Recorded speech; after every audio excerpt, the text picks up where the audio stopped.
our visual perception is so important that even though we have 5 different senses, almost a third of our brain is devoted just to vision. And every waking moment, our eyes and brain are working overtime to make sense of the constant stream of visual information pouring in. And it's particularly good at isolating one type of object that it knows to be important: faces. You guys recognize this famous brainiac, right? It's Albert Einstein. Now, take a look at this mask of Einstein. It may not make you a genius, but can you figure out if this is the front of the mask or the back of the mask? I'll give you a hint. It's relatively simple. Before we reveal the answer, let's see what some other people thought when we asked them the same question about the famous professor. We're approaching this Einstein mask, and as we get closer, I want you guys to identify which is the front of the mask and which is the back of the mask. Whoa! The back looks like the front. Did you also think the back of the mask was the front? If so, that's a completely normal response. My eyes and my brain were both playing a trick on me at the same time. Just about everyone we showed this mask to couldn't tell the back from the front. But why is that? The Hollowface Illusion reveals something that our visual system does quite well, which is to try and make sense of the world in the most typical way it can. We're used to seeing normal faces, not faces that are hollowed out. And your visual system assumes that when it gets something ambiguous that could be a face, that it must be a face. In fact, your brain is so well trained to recognize faces that each time the hollow side of the mask appears, your brain wants to make sense of the image. And since a concave face is very unlikely, your brain automatically converts the hollow side into a normal face. Pretty clever. Albert Einstein, a revolutionary physicist still making revolutions today. Your brain was just tricked because humans are hardwired to see faces, especially when it's faces you recognize easily, like the one you just saw. But what do you think would happen if we made this big brainiac a little smaller?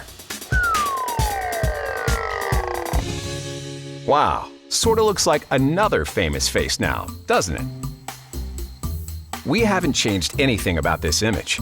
We've simply changed your perspective. So why does Albert Einstein suddenly look like Marilyn Monroe? Well, it doesn't work with every picture of Einstein, just with this specially created illusion, where the two icons have been superimposed on top of each other to make a brand new hybrid image. And because your eyes are great at recognizing details up close, like deep-set wrinkles in the hairs of a mustache, when the image is closer to you, it looks like Albert Einstein. But as the distance between your eyes and the photo increases, your ability to pick out all of the details literally fades away until just the broader, more general features are visible, like the shape of someone's mouth, nose, and hair, magically transforming this image into Marilyn Monroe. You can even achieve this same effect without changing the distance. Just try squinting. And as your eyes begin to blur the photo, watch this Nobel Prize-winning physicist morph into a certain blonde bombshell. Amazing how a little perspective can go a long way. You've seen just how quickly your brain identifies the presence of faces. Pay attention. You're about to be tested. So did you think the balls were passing through each other or bouncing off each other? Take another look. Okay, got your answer? Now listen to what some other people said when we showed them the exact same footage, with a slightly different twist. Please, each of you, put on a pair of headphones. Sometimes seeing is believing. But do you think hearing could be believing too? Pay close attention, okay?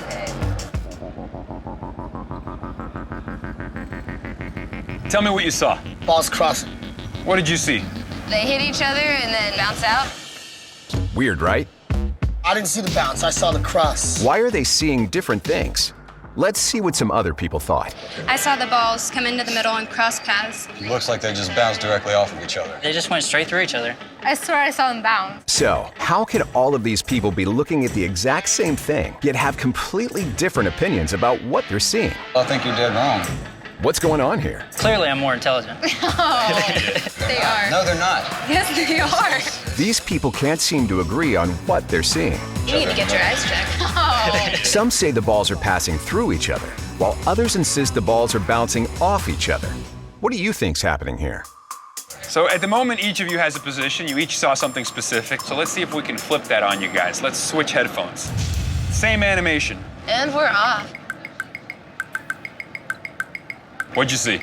Dude, they're bouncing off each other for sure. So why did he suddenly change his mind? Take a look at what he saw and what he heard this time. So, did adding a sound effect change your mind as well? If so, you weren't the only one. I was wrong the first time. This time I saw the exact opposite. Why? I'm guessing it's probably the sound. It turns out that people wearing the black headphones heard what you heard the first time. Nothing. While the people in the white headphones heard what you just heard. This. Crazy, right? I almost don't believe it. The sound actually changes the motion you perceive. That's crazy. Mind-blowing. To really see how sound affects your brain's perception of motion, watch again with and without sound.